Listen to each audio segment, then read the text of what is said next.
দেখবেন গোস্ত দেখেন যে আপনারা মনে করছেন বিয়ে শাদী লাগছে না, বিয়ে শাদী লাগে না।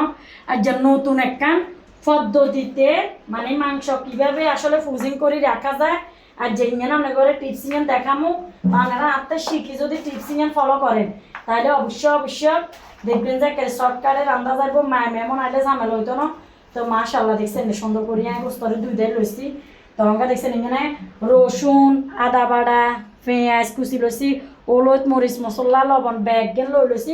সুন্দর করে মা কিভাবে ফ্রোজিং করে রাখতে হয় শর্টকাটে রান্না যায় যে এই পদ্ধতি আনার ঘরে শিখে দিব। টিপসিং ফলো করলে অবশ্যই আনার কাজে লাগবো। আমি কিন্তু এটা 15 কেজি গোস্ত লইছি। আনারা যাতে যে দূরি হারেন, যাতে যে দূরি রাখতেন হারেন, গোস্ত এনে করে ফ্রোজিং করে রাখলে টেস্টও থাকে, মানে শর্টকাটে মেমন আইলে রান্ধন যায়। তো টিপসিং চাইতে হইলে ধৈর্য ধরে ভিডিও দেখতে হইব, অপেক্ষায় থাকেন।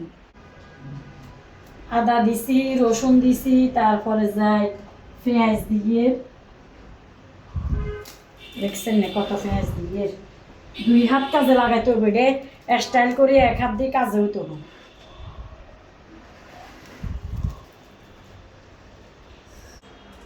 পেঁয়াজ রসুন আদা মশলা গুঁড়ো জালের গুঁড়ো হলদের গুঁড়ো লবণ ব্যাগেন দিয়ে রে একেবারে সুন্দর করে রাখছি। দেখছেন না একেবারে ডেকারেশন সাজা আলাইছি। অঙ্গা এখানে রে প্রসেসিং করবে ফালা, অপেক্ষা থাকে।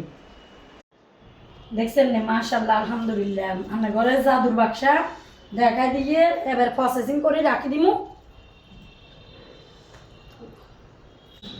মশলা মাটি দেখছেন না ব্যাগেন সুন্দর করে 1 ঘন্টা ওজন মেরিনেট করে রাখছি, মানে মাটি হেলা রাখছি। আয় তো আর মেনছে কবলে আয় শুদ্ধ কথা জানি না বাবুরে। আর গ্রামের বউ গ্রামের যে শুদ্ধ কথা অবশ্য জানি। আমি মাস্টার ডিগ্রি পাস করছি, আমি বুঝি শুদ্ধ কথা জানতাম না, জানিও কই না কিনলে আর গ্রামের বউ গ্রামের জি হ্যাঁ কথার লাই। তো এনে করে রাখলে এবার ফ্রোজিং করি আনে যে তারা পাশাতে অনেকজনের রাঁধতে পারে না, আছে উজ্জি আছে জাল জালনে আছে অনেকজনের রাঁধতে পারে না সুন্দর করি। তো আনের এবার প্যাকেট ইয়ে বক্স ইয়ে না আমায় সুন্দর করে রান্ধিয়ে লাগবো, খালি তেল দুধ দিই গরম করি, আর কোনো ঝামেলা নাই।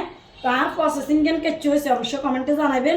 আর আপনারা যদি রাখতেন চান ইচ্ছা করেই রাখি দিবেন, তাহলে স্বাদও থাকবো। আর এটা কিন্তু এখান প্যাকেট সলিড মাংস, মানে গোস্ত আরে দেখছেন না মাশাআল্লাহ আলহামদুলিল্লাহ সুন্দর করে গোস্তরে ফ্রোজিং করি ফ্রিজে হিসাবে রাখি দিবেন প্রসেসিং করি।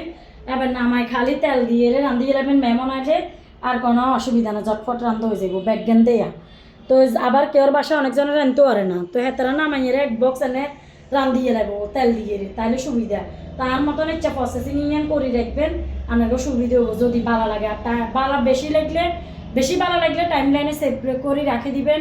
আপু ভাইয়ারা এই হিসাবে করিয়ে সাইতেন হারেন একবার ট্রাই করি, তাইলে আসলে করবেন যে নাসিমা আপার বুদ্ধি জ্ঞান ধরছি যে তো আসলে ঠিক আছে। তো আমি কিন্তু এটা গোস্ত সলিড গোস্ত হয়েছি, 1 টুকরো আড্ডি নেয়।